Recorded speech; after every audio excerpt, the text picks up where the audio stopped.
Hola, hola, amigos and amigas. My name is Eric. Begin that first with the host, and then you'll discover that I'm the host of Talking with Famous People. Bing, bing, bing, talking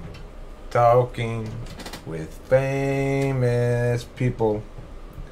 Hi friends, host Eric here, host of Talking with Famous People, and you got the double intro whammy right there, which is what everyone always wants from life, of course. Double intro whammy. If you love double intro whammy, you'll adore double intro whammy too. Quadruple intro whammy. Wait, this one. Quadruple intro whammy. Commence!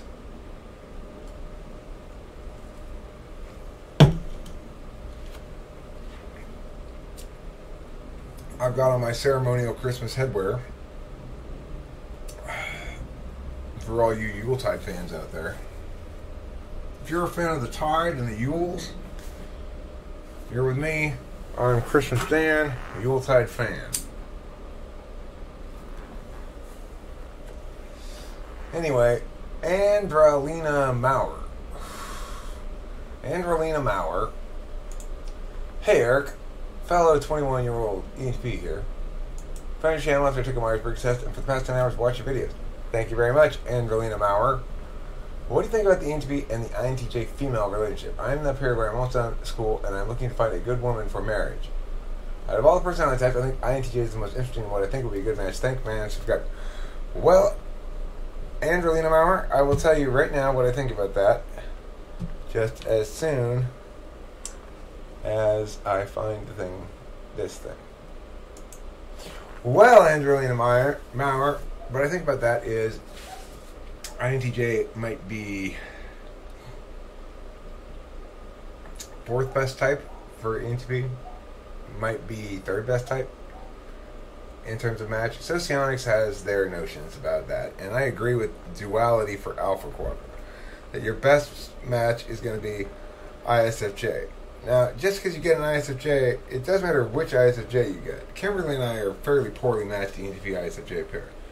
But we do fine anyway, ultimately, because the mechanics of functions are such that ENTPs find ISFJs especially rewarding. If you get an ISFJ who's got a normal kind of approach to FE, which is pretty positive normally, and it's going to make you feel good about yourself, and the whole thing, I'm sure, works beautifully.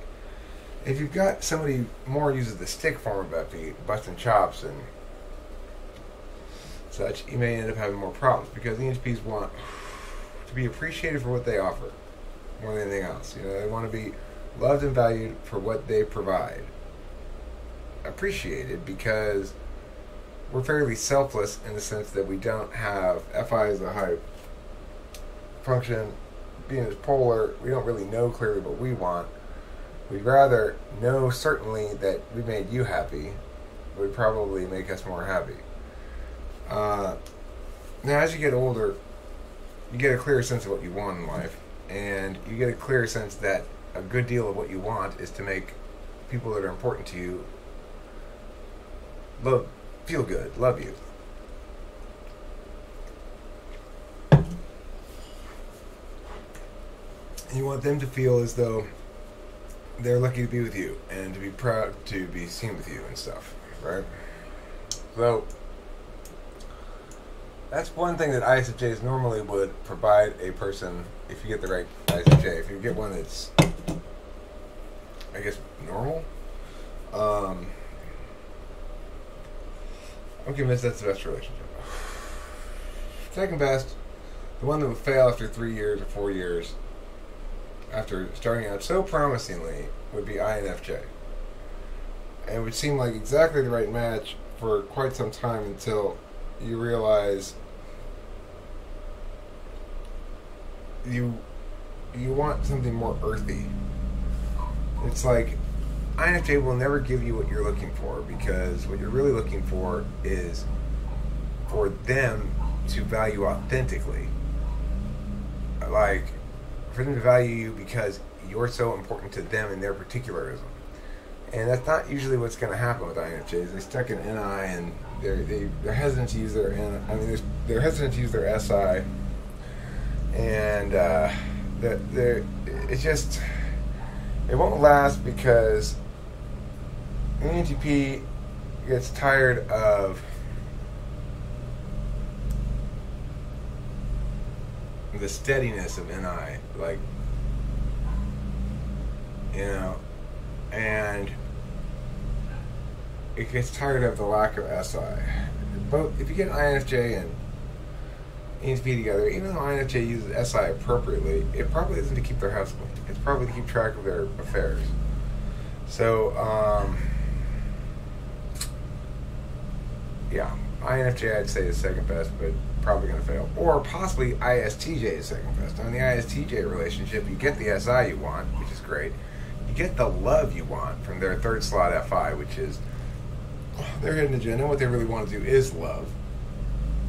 On the other hand, their tool function and your tool function, you countervalue each other's tool functions. So ISTJ goes SITE. They're going to try to figure out how to solve everything. You're going to say, no, let's just draw conclusions about it. And those don't necessarily run afoul super often, but they can. But more importantly is that hidden agenda, though it sounds compatible at first, well, he wants to love, she wants to be loved if it's a female ENTP, or he wants to be loved, she wants to love if it's a female ISTJ. But what it really means is I want to make sure we're succeeding, we as a couple are succeeding on a social perception level. And the FI person says, I want to make sure that we as a couple are succeeding on an antisocial level. Like, fuck everybody else's opinion. Only you and I know what's in our hearts, kind of thing. So that will potentially run afoul of each other, primarily because the ISTJ is not going to have very good social skills, and they're not going to be there to be your right hand man, back you up, down, successful in a pinch by a metrics or actually more like approaches that you use.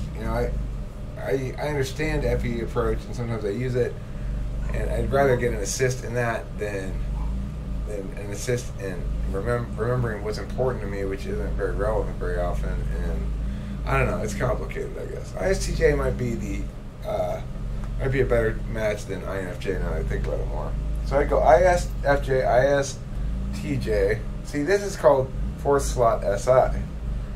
I'm not really paying attention to my SI very consciously, but I'm noticing that this thing is like uncomfortable in my head, or so I'm moving it around.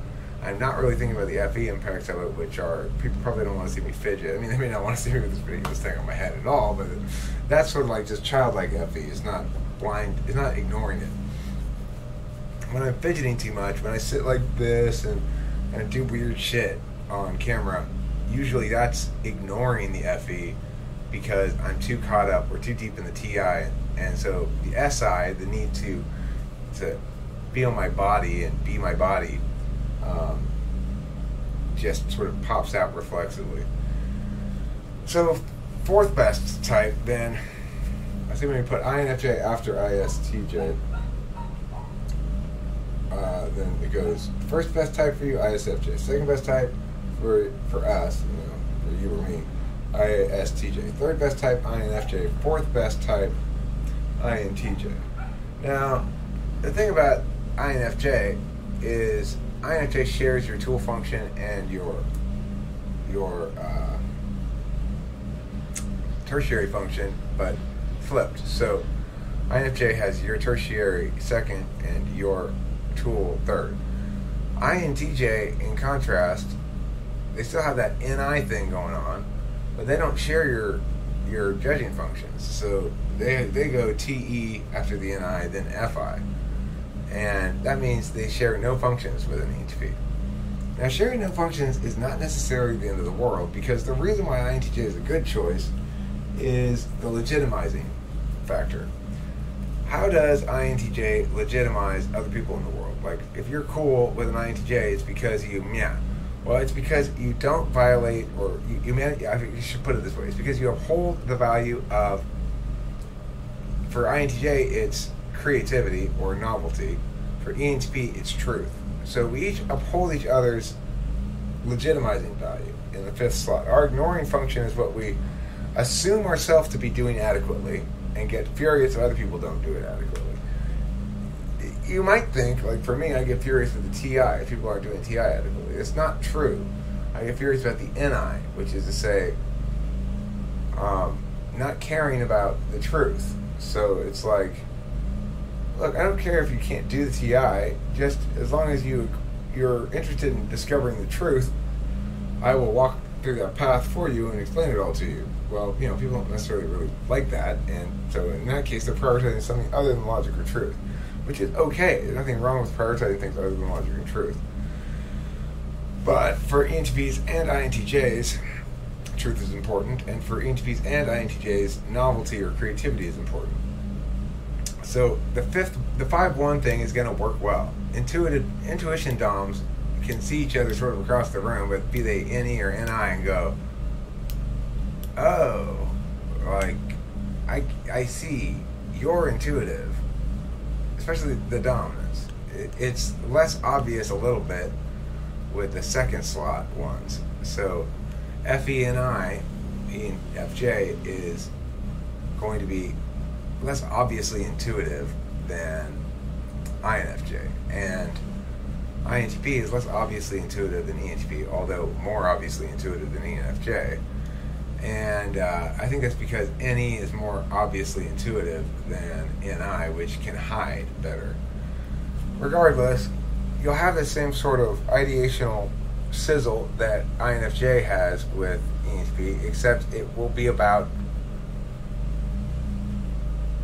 the border between theoretical and practical physics rather than the border between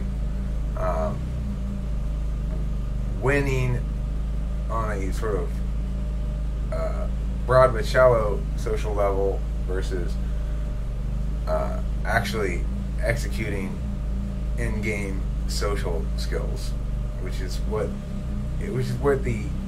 the ideation occurs between INFJ and ENTP. Although INFJ is very accommodating in that because, of course, they're executing what they're practicing what they preach, and so they can engage with ENTP about a number of different sort of things. But regardless, the reason INTJ, though, I think ultimately wouldn't work is the same thing with the ISTJ with the polar FE. Polar FE is going to be a problem for ENTP eventually because you're going to want to have a teammate in social schemes.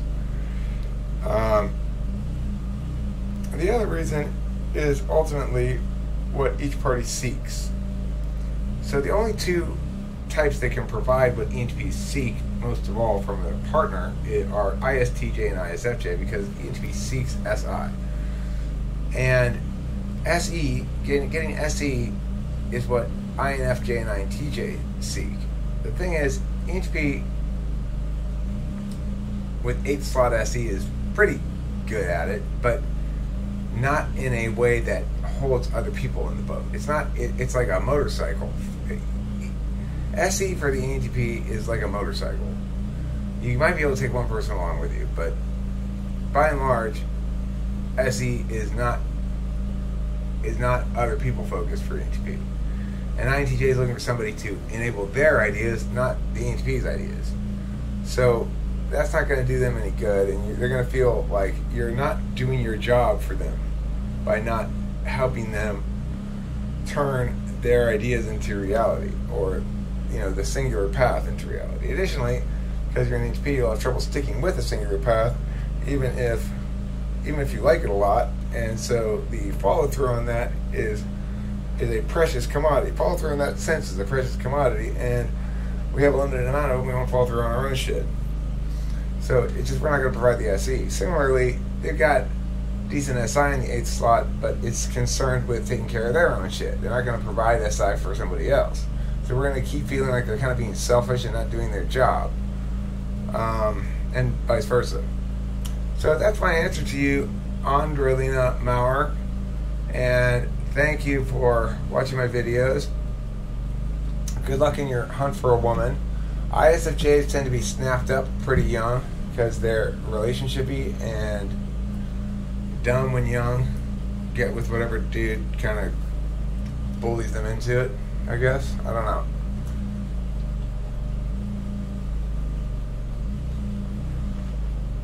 you find one, cleave to her and don't cleave from her. I guess the word both means glom onto and split apart. Isn't that odd? Now do you believe they're spirits?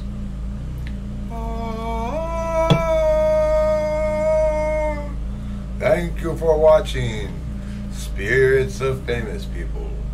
I have been your host Eric, and this has been a magical adventure of learning into magic and answering questions on the internet. Don't forget to eat plenty of cheese.